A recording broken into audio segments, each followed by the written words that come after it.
পদ্মা সেতুর নির্মাণ কাজ দ্রুত শেষ করতে মাওয়ায় প্রকল্প এলাকায় একসঙ্গে ৭০ সচিবের বৈঠক।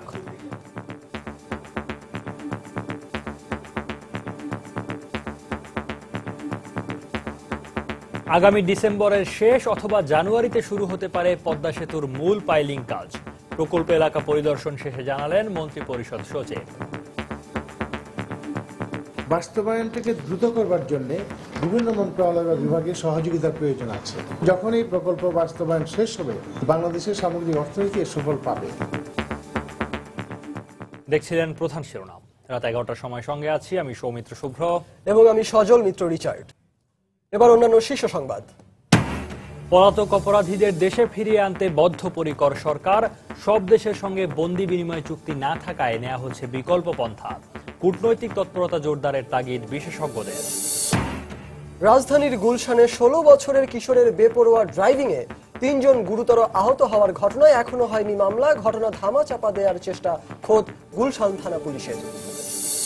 আন্তর্জাতিক বাজারে কমলেও আপাতত দেশে জ্বালানি তেলের দাম কমছে না, আবারও জানালেন বিদ্যুৎ প্রতিমন্ত্রী। প্রসারিত করা হচ্ছে নবায়নযোগ্য বিদ্যুৎ খাতকে।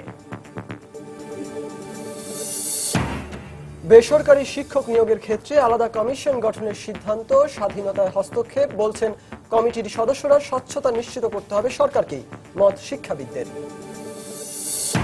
এবং আরাধ্য দেবীকে বরণ করে নিতে চলছে ভিন্ন আঙ্গিকে পূজা মণ্ডপ তৈরি ও মঞ্চসজ্জার কাজ। নিরাপত্তায় চট্টগ্রাম, কক্সবাজার ও 3 পার্বত্য জেলায় কাল থেকে নামছে বিজিবি।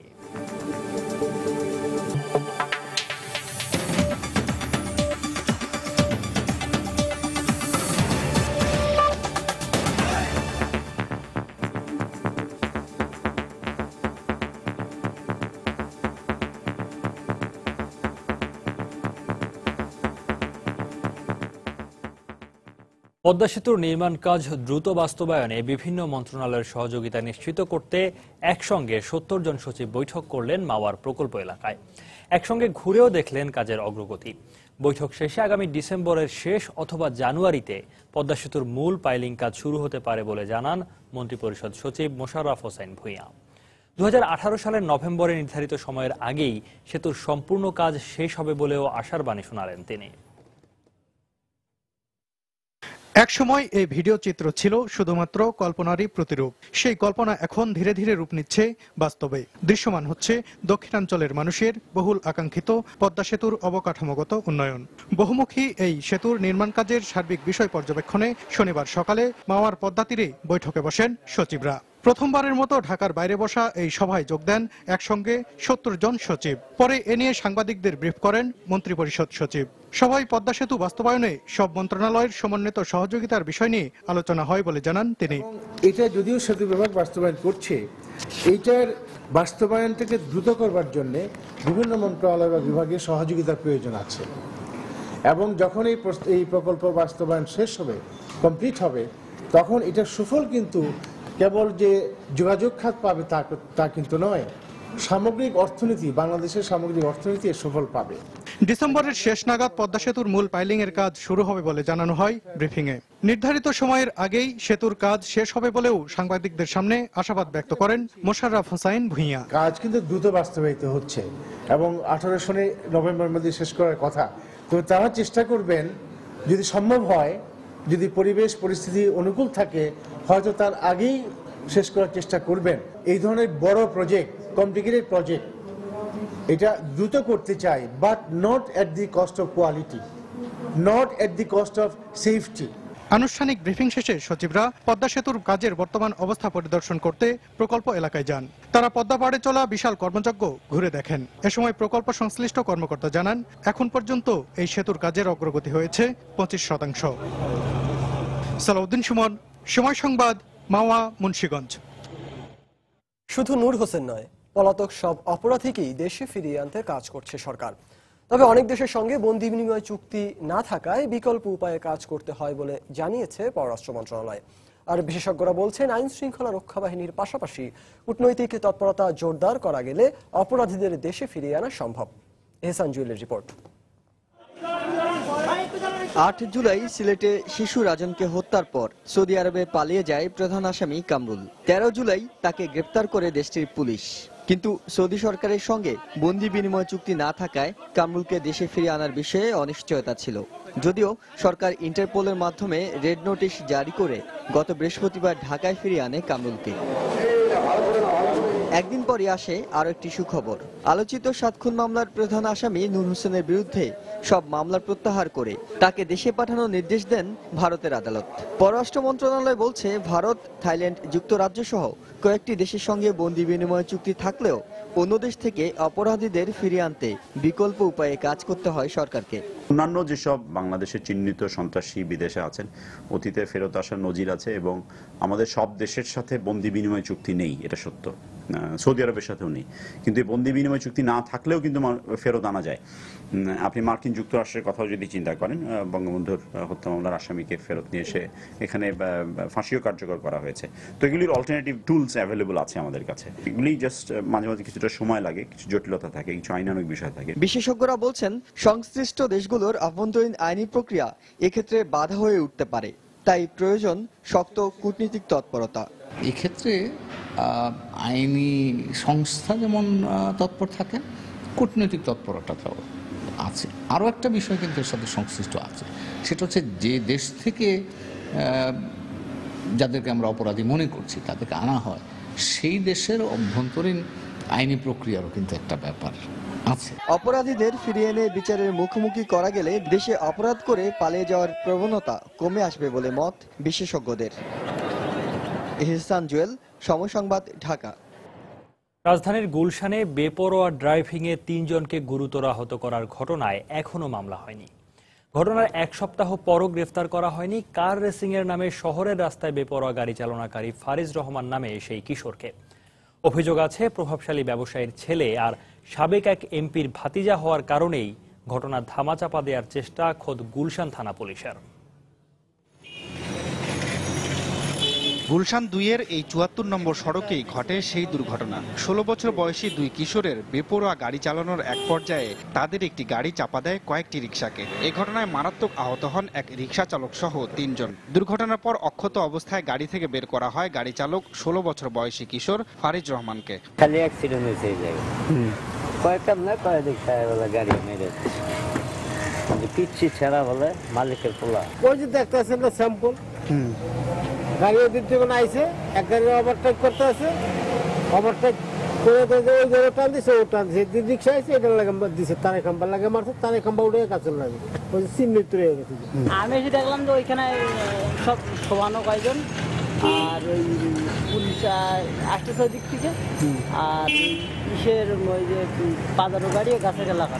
দুর্ঘটনার পর সেখানে আসে পুলিশ। তবে ড্রাইভিং লাইসেন্স ছাড়া ১৬ বছরের কিশোর গাড়ি চালিয়ে দুর্ঘটনা ঘটালেও তাকে আটক করেনি, উল্টো মোটরসাইকেলে করে সরিয়ে দেয় নিরাপদ দূরত্বে। এ ঘটনায় আহতরা চিকিৎসা নিচ্ছেন বিভিন্ন হাসপাতালে। তবে গুরুতর অসুস্থ এসব ব্যক্তি সম্পর্কে মুখ খুলছে না গুলশান থানা পুলিশ। অভিযুক্ত কিশোর বড় এক ব্যবসায়ীর পুত্র আর সাবেক এক এমপির ভাতিজা হওয়াতেই যথাযথ ব্যবস্থা নিতে তাৎক্ষণিক অনীহা দেখায় পুলিশ। গণমাধ্যমে এমন খবর আসলেও এ ব্যাপারেও কথা বলতে রাজি নয় সংশ্লিষ্ট থানা। ঢাকা মহানগর পুলিশের এই কর্মকর্তা জানিয়েছেন, কারো কাছ থেকে অভিযোগ না পাওয়াতেই এ ঘটনায় মামলা হয়নি। এই ঘটনায় আমরা গাড়ি আটক করি এবং চালককে ধরি এবং চালকের লাইসেন্স না থাকার প্রেক্ষিতে আমরা মোটরযান আইনে তার বিরুদ্ধে একটি প্রসিকিউশন দাখিল করি। আমরা অপেক্ষা করছি যে যারা ভিকটিম তাদেরকে অভিযোগ করলে আমরা পরবর্তী আইনগত ব্যবস্থা গ্রহণ করব। ঘটনার পর বেপরোয়া গাড়ি চালক কিশোরকে ছেড়ে দিলেও পাজেরো গাড়িটি আটক করে আনা হয় গুলশান থানায়। তবে অপর গাড়ি ও তার চালক সম্পর্কে কোনো তথ্য নেই পুলিশের কাছে। তাফসির বাবু, সময় সংবাদ, ঢাকা। আন্তর্জাতিক বাজারে তেলের দাম কমলেও আপাতত দেশের বাজারে জ্বালানি তেলের দাম কমছে না বলে জানিয়েছেন বিদ্যুৎ ও জ্বালানি প্রতিমন্ত্রী নসরুল হামিদ। সকালে ঢাকা রিপোর্টার্স ইউনিটিতে আয়োজিত মিট দ্য রিপোর্টার্স অনুষ্ঠানে তিনি একথা বলেন। এ সময় এক প্রশ্নের উত্তরে তিনি জানান, ভবিষ্যতের বিদ্যুতের চাহিদা বিবেচনায় কয়লা ভিত্তিক বিদ্যুৎ কেন্দ্রের পাশাপাশি নবায়নযোগ্য বিদ্যুৎ খাতকে আরও প্রসারিত করা হচ্ছে। আগামীতে শুধু গ্যাসের উপর নির্ভর করে বিদ্যুতের চাহিদা মোকাবেলা সম্ভব নয়, তাই কয়লার পাশাপাশি নবায়নযোগ্য জ্বালানির প্রতি গুরুত্ব দেওয়া হচ্ছে। মন্ত্রণালয়ের কাজে গতি আনতে এরই মধ্যে নবায়নযোগ্য বিদ্যুৎ ও কয়লা নামে আলাদা বিভাগ গঠন করা হচ্ছে বলেও জানান মন্ত্রী। আমরা আমাদের বেস লোডে যাচ্ছি কয়লা পাওয়ার প্ল্যান্টে, আমরা আমাদের রিনিউয়েবল এনার্জির আকারটা বড় করছি, আমরা সোলারে বড় বড় প্ল্যান্টের মধ্যে চলে গেছি। আমরা পেট্রোলের মানটাকে বাড়িয়ে দিতে চাই। যারা এখানে প্রডিউস করেন তাদের সাথে আমরা আলোচনার ভিত্তিতে কিভাবে এটাকে কতদিনের মধ্যে তারা ক্যাটারিং সিস্টেম তৈরি করে তারা এই মানটাকে বাড়াতে পারে সেই জায়গায় আমরা যেতে চাই। রিজিওনাল পাওয়ারে বেশি জোর দিয়েছি। 3000 ছিল মেগাওয়াট, আমরা চাচ্ছি যে এখানে 6 থেকে 7000 মেগাওয়াট নেওয়া যায় কিনা। তার মানে কি এই যে যদি রিজনালে যাই, আমি এই রিজনগুলিতে যদি আমরা হার্নেস করি পাওয়ারে, তাহলে আমার এই ইনফ্রাস্ট্রাকচারে বিশাল কস্ট যেটা লাগবে এগুলি আমি সরাই নিয়ে আসবো। আমরা এখন যে বেস পাওয়ার লোডটাকে দিচ্ছি এটা একটা বেস বলতে পারেন ট্রান্সমিশন সিস্টেমের মধ্যে আছে। এর থেকে উপরে গেলে পরে আমাদের আরো টেকনোলজি ডেভেলপমেন্ট করতে হবে। আমরা একটা ব্যাপক পরিকল্পনা নিয়েছি, ট্রান্সফরমারগুলো সাবস্টেশনগুলো আন্ডারগ্রাউন্ড চলে যাওয়ার জন্য পরিকল্পনা নেওয়া হয়ে গেছে। 2025 সাল পর্যন্ত একটা পরিকল্পনা নেওয়া হয়েছে আর কি।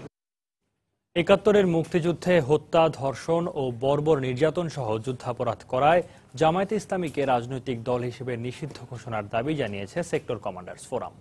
এছাড়া এই দলটির বিরুদ্ধে যুদ্ধাপরাধের বিচার শুরুরও দাবি জানানো হয়। সকালে ঢাকা বিশ্ববিদ্যালয়ের ছাত্র শিক্ষক কেন্দ্র টিএসসি মিলনায়তনে সেক্টর কমান্ডার্স ফোরামের ৪র্থ জাতীয় সম্মেলনে বক্তারা এ দাবি জানান। যে অপরাজনীতির ধ্বজা ধরে তারা ৩০ লাখ সূর্য সন্তানকে অকাতরে বিনা দ্বিধায় মেরে ফেলল। জামাত শিবিরের বিচার, এই অপরাজনীতি বন্ধ এবং পাকিস্তানে যে যুদ্ধাপরাধী আছে তাদের বিচার এইবার আমাদের নতুন লক্ষ্য হতে হবে। ইসলামের নামে বিভ্রান্ত করে নিপীড়ন, অত্যাচারে, ধর্ষণে সহযোগিতা করেছে তাদের সেই দলের বিচার আগে হওয়া উচিত ছিল। কারণ এই দল যতদিন থাকবে ততদিন আমাদের দেশ জঙ্গিবাদ থেকে মুক্তি হতে পারে না। ধর্মান্ধত মানলে চলবে না। ধর্ম আমাদের সকলের জন্য, সকলেই যেন যার যার ধর্ম পালন করতে পারে নির্বিঘ্নভাবে সেটাও দেখতে হবে। ইভেন যিনি ধর্ম মানেনও না একেবারে, এই দেশটা কিন্তু তারও, এটাও খেয়াল রাখতে হবে। খুঁজে বের করতে হবে কোথায় কোথায় মুক্তিযুদ্ধের ভিতরে ঢুকে যুদ্ধ অপরাধীরা নিয়ন্ত্রণ করছে সমস্ত কাজকর্ম। রাত 11টার সময় আরও থাকছে। মাগুরায় সুন্দরবন অভিমুখী রোড মার্চে গণতান্ত্রিক বাম মোর্চার নেতা কর্মীদের সঙ্গে পুলিশের সংঘর্ষ, লাঠিচার্জ, আহত 5।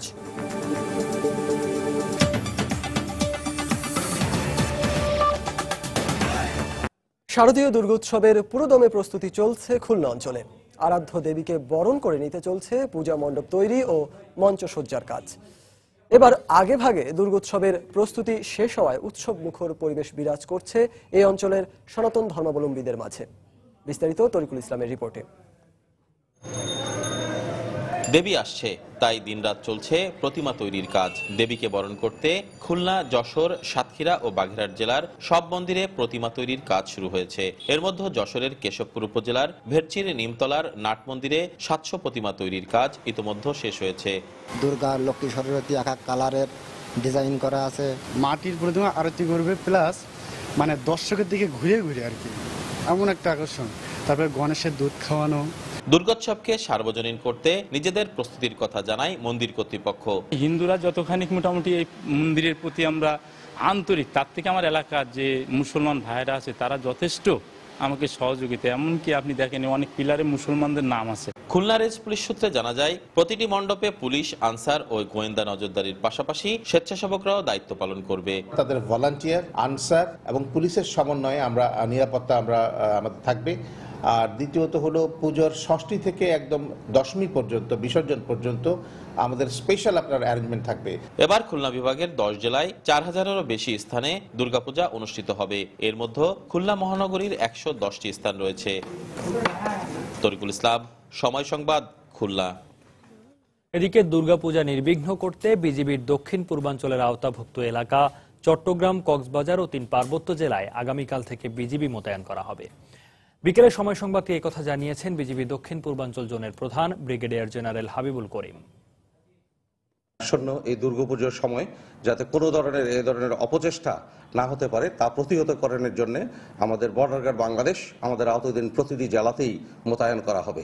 ইতিমধ্যে আমরা আমাদের গোয়েন্দা তৎপরতা সক্রিয় করেছি যে কোনো ধরনের নাশকতামূলক কর্মকাণ্ড ঠেকানোর জন্য। কোথাও কোনো ধরনের অসুবিধার সম্মুখীন হলে আপনারা তৎক্ষণাৎ আমাদের পুলিশ কন্ট্রোল রুম অথবা আমাদের বিজিবি কন্ট্রোল রুমে আপনারা আমাদেরকে জানাবেন প্রতিহতকরণের নিমিত্তে যে কোনো ব্যবস্থা গ্রহণ করার লক্ষ্যে। আওয়ামী লীগ নেতা আমির হোসেন আমু বলেছেন, দেশের উন্নয়নে যাদের গাত্রদাহ হয় তারাই দেশকে অস্থিতিশীল করার ষড়যন্ত্র করছে। প্রধানমন্ত্রী শেখ হাসিনার আন্তর্জাতিক বিভিন্ন অর্জনের সংবাদ চিত্র নিয়ে যুবলীগ আয়োজিত এক প্রদর্শনীর উদ্বোধন করে তিনি একথা বলেন। এ সময় ষড়যন্ত্রের বিরুদ্ধে সজাগ থাকতে দেশবাসীর প্রতি আহ্বান জানান তিনি। স্বাধীনতা সংলগ্ন 14 ডিসেম্বর থেকে যারা এই দেশের সেরা সন্তানগুলিকে হত্যা করে এই দেশকে মেধাশূন্য করার চিন্তা করেছিলেন, আজকে তাদের গাত্র দেওয়া হওয়া স্বাভাবিক। আজকে তারা এই যে শেখ হাসিনার এই অর্জনগুলিকে বানচাল করতে, যে কোনো ষড়যন্ত্র করতে তারা তৎপর। এই ব্যাপারে আমাদের আশ্চর্যান্বিত হওয়ার কোনো কারণ নাই। তারা যখন আবার নতুন উদ্যমে বিদেশিদের হত্যা করে আন্তর্জাতিকভাবে আলোড়ন সৃষ্টি করতে চাইবেন, এইটাই তো স্বাভাবিক।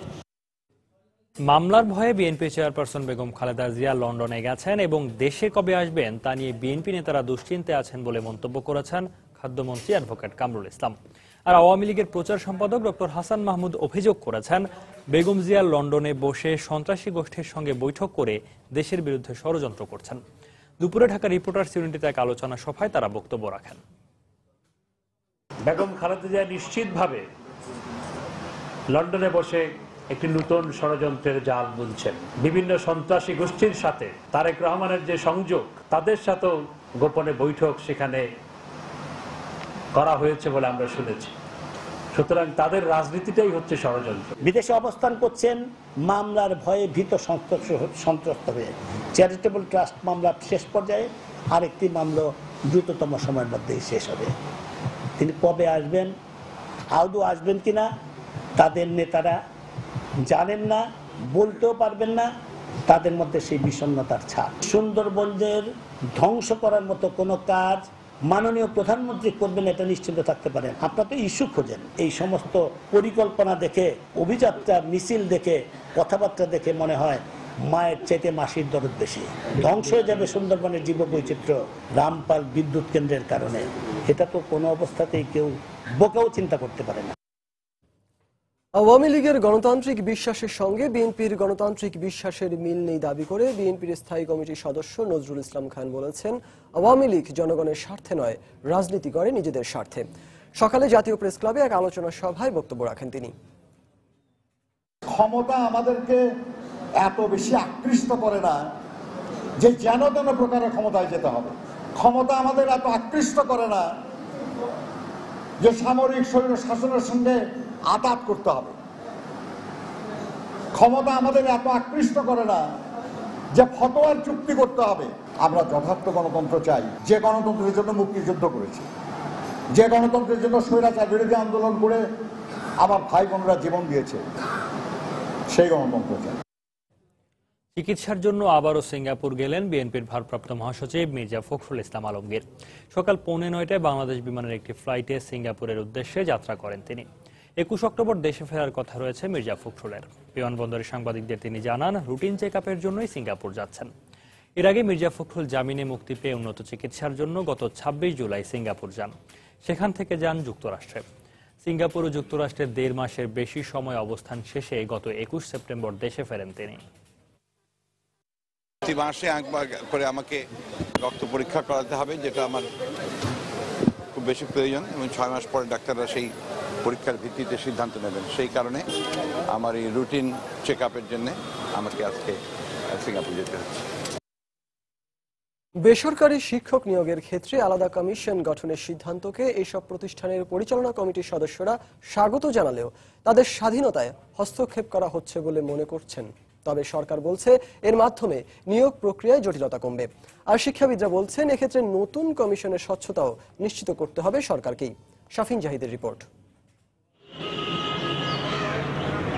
দেশে এমপিওভুক্ত শিক্ষা প্রতিষ্ঠানের সংখ্যা প্রায় 30,000। মূলত এসব প্রতিষ্ঠানের পরিচালনা কমিটি অর্থাৎ গভর্নিং বডি পরিচালনা ও নিয়ন্ত্রণ করে শিক্ষক নিয়োগ সংক্রান্ত কার্যক্রম। আর এ প্রক্রিয়া নিয়ে প্রায়ই আর্থিক লেনদেনের অভিযোগ শোনা যায় অভিভাবক আর শিক্ষার্থীদের মুখে। সম্প্রতি শিক্ষা মন্ত্রণালয় থেকে সিদ্ধান্ত নেওয়া হয় শিক্ষক নিয়োগের ক্ষেত্রে বেসরকারি শিক্ষক নির্বাচন কমিশন নামে গঠন করা হবে আলাদা শিক্ষক নিয়োগ কমিশন। আর এ কমিশনই করবে শিক্ষক নিবন্ধন, পরীক্ষা গ্রহণ ও পরীক্ষা সংক্রান্ত সব কার্যক্রম। স্বাধীন কমিশন করে এমন সিদ্ধান্তকে পরিচালনা পরিষদের সদস্যরা স্বাগত জানালেও তারা উদ্বিগ্ন তাদের স্বাধীনতা খর্ব হবে ভেবে।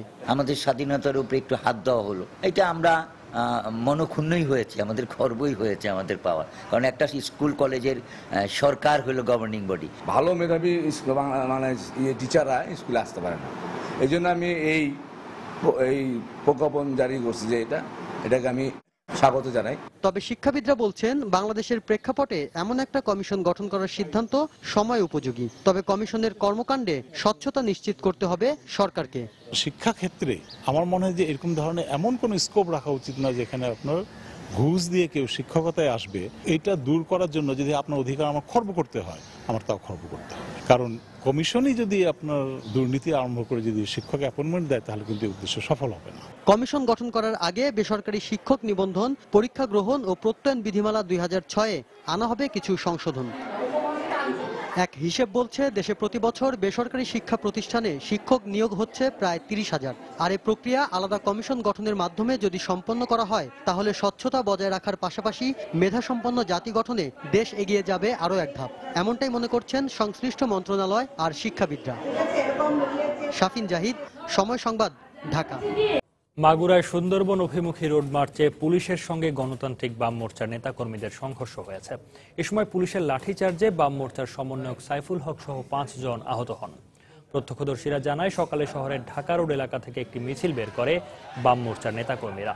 এতে পুলিশ বাধা দিলে দুপক্ষের মধ্যে সংঘর্ষ বাধে। এক পর্যায়ে তাদের উপর লাঠিচার্জ করে পুলিশ। এ সময় আহত 5 জনকে মাগুরা সদর হাসপাতালে চিকিৎসা দেওয়া হয়। পরে মিছিলটি যশোর পৌঁছালে শহরের পালবাড়ি মোড় এলাকায় আবারও পুলিশের বাধার মুখে পড়ে। এছাড়া পুলিশি বাধায় ঝিনাইদহ ও মানিকগঞ্জেও পথসভা করতে পারেনি গণতান্ত্রিক বাম মোর্চা।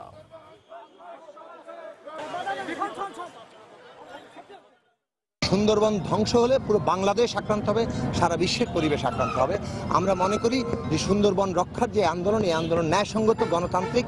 আমাদের অধিকার আছে, কিন্তু এই অধিকার কেড়ে নেওয়া হচ্ছে। আমরা এই অগণতান্ত্রিক সরকারের স্বৈরাচারী নীতির তীব্র নিন্দা জানাচ্ছি।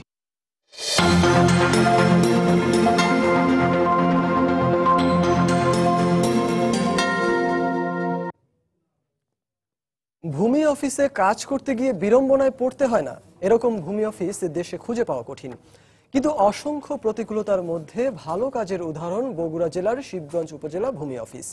এখানে খতিয়ান তোলা, নাম জারি সহ ভূমি অফিসের বিভিন্ন সেবা পেতে সাধারণ মানুষের হয়রানি কমাতে নেওয়া হয়েছে ব্যতিক্রমী উদ্যোগ, যার সুফল পেয়ে এলাকার সাধারণ মানুষও অনেক খুশি। প্রিন্স আরেফিনের তোলা ছবিতে বিস্তারিত তারিন মেহেদির রিপোর্টে।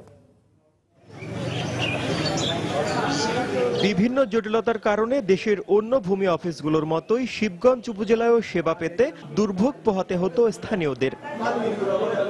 কিন্তু 2014 সালে সুপরিবর্তন সম্ভব স্লোগানে কায়জান ধারণা থেকে দুর্ভোগ কমাতে বেশ কিছু উদ্যোগ নেওয়া হয় উপজেলার ভূমি অফিসে। এর মধ্যে রয়েছে সাধারণ মানুষের সেবা নিশ্চিত করতে হেল্প ডেস্ক স্থাপন, সার্ভিস আমব্রেলা স্থাপন, রেকর্ড রুম সমৃদ্ধ করা, খাস জমির সীমানা নির্ধারণ করা সহ আরো অনেক কিছুই। আগে যেমন হয়তো অনেক ঘোরাফেরা করা লাগতো, অনেক সময় নষ্ট হতো, এখন আর সেই সময় নষ্ট হচ্ছে না। আগে আমরা এমনি ঘরের ভিতরে নয় বারান্দা বসে থাকছি বা এমনি পাকার বাহির বসে থাকছি, এরকম থাকছি। আমার বসার জায়গা টাকা আছে। এখানে আমরা আমাদের কাজের কোনো ডিস্টার্ব হয় নাই, এখানে আমরা ভালোভাবেই কাজ পাইছি। ভূমি অফিসের পুরনো চিত্র পাল্টাতে প্রতিকূল পরিস্থিতির মোকাবেলা করতে হয়েছে বলে জানালেন তৎকালীন সহকারী ভূমি কমিশনার। যখনই কোনো বিষয় উপস্থাপন করা হতো তখনই প্রথম বাধা আসতো আমার সহকর্মীদের কাছ থেকে। তারা মনে করতেন যে তাদের ওয়ার্কলোড বেড়ে যাবে। আমি তাদেরকে প্রথমে এইটুকু আস্থা আনতে সক্ষম হয়েছিলাম যে আসলে এর মাধ্যমে তার কাজ বরঞ্চ কমে যাবে। প্রতি বুধবারে আমি 2 ঘন্টা করে গণশুনানি নিতাম এবং দূর দূরান্ত থেকে কোনো মানুষ যদি আমাকে তার ইমেইল বা ফেসবুকে জানাতো, সেটাকে আমরা অ্যাকনলেজমেন্টের ভিতরে নিয়ে আসতাম এবং কোনো অভিযোগ পেলে তাৎক্ষণিকভাবে এটাকে ইনকোয়ারি করে দেখা হতো। সেবা বাড়াতে খুব শিগগিরই ডিজিটাইজেশনের ব্যবস্থা হাতে নেওয়া হচ্ছে বলে জানিয়েছেন এখানকার বর্তমান সহকারী ভূমি কমিশনার। তার মতে এটা চালু করা সম্ভব হলে ঘরে বসে মোবাইল ফোনের মাধ্যমে ভূমি বিষয়ক নানা তথ্য পাবেন সাধারণ জনগণ। আমাদের অ্যাপ্লিকেশন বেসড ওয়েবসাইট যেটা, সেটা হয়ে গেছে। প্রায় 70,000 খতিয়ানে স্ক্যানিং হয়ে গেছে সেগুলো আপলোড হচ্ছে। SMS সার্ভিস দিব আর কি সেবা প্রার্থীদেরকে, নামজারি বা মিসকেস যে কোনো বিষয়ে যখন যেটা হবে তাদেরকে আমরা SMS অ্যালার্টের মাধ্যমে জানিয়ে দেব। কাইজাম ধারণার সাফল্যের পর বর্তমানে শিবগঞ্জ উপজেলা ভূমি অফিসকে রাজশাহী বিভাগের অন্যান্য উপজেলাও মডেল হিসেবে গ্রহণ করেছে।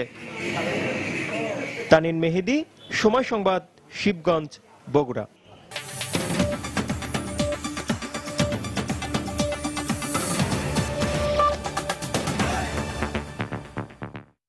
মিয়ানমারের রাজনৈতিক স্থিতিশীলতা অর্জনে দেশটির বিভিন্ন জাতি গোষ্ঠীর মধ্যে শান্তি প্রতিষ্ঠা করা জরুরি বলে মন্তব্য করেছেন মিয়ানমারের বিরোধী দলীয় নেত্রী অং সান সুচি। শনিবার দেশটির রাখাইন রাজ্যের থানডুই অঞ্চলে নির্বাচনী প্রচারণার সময় দেয়া এক ভাষণে এই কথা বলেন তিনি। সুচি আরও বলেন, মিয়ানমারের সামগ্রিক উন্নয়নে অনেকটাই নির্ভর করে দেশটির বিভিন্ন সংখ্যালঘু জাতি গোষ্ঠীর মধ্যে শান্তি ও সম্প্রীতির ওপর, আর তাই তাদের শারীরিক ও মানসিক নিরাপত্তা বিধান করা অত্যন্ত জরুরি বলেও এ সময় উল্লেখ করেন তিনি। এ সময় আগামী মাসে অনুষ্ঠিতব্য মিয়ানমারের ঐতিহাসিক সাধারণ নির্বাচনে বিপুল ভোটে জয়ের ব্যাপারেও আশাবাদ ব্যক্ত করেন গণতন্ত্রকামী এই নেত্রী। নির্বাচনী প্রচারণার অংশ হিসেবে শুক্রবার 3 দিনের সফরে রাখাইন রাজ্যে যান অং সান সুচি।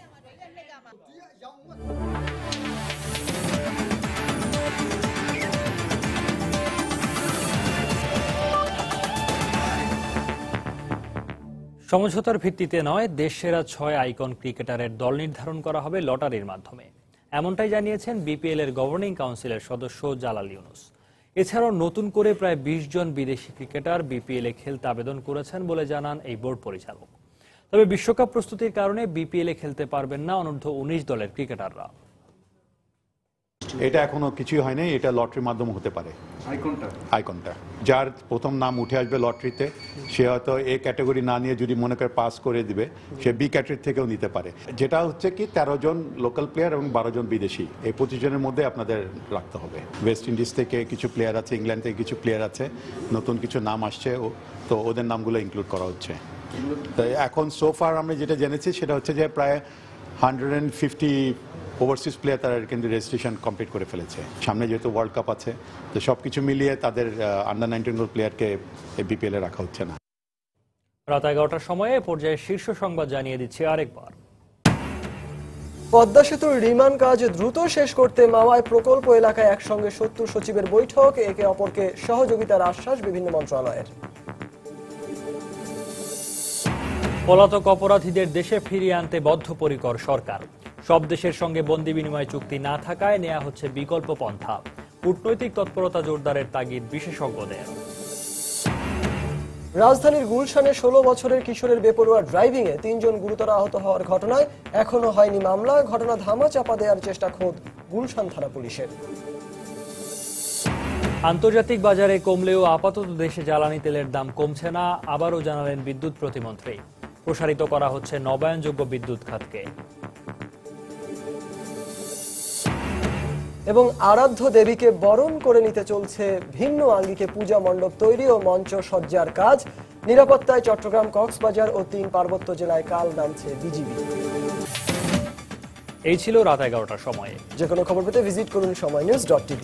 সঙ্গে থাকুন সময়।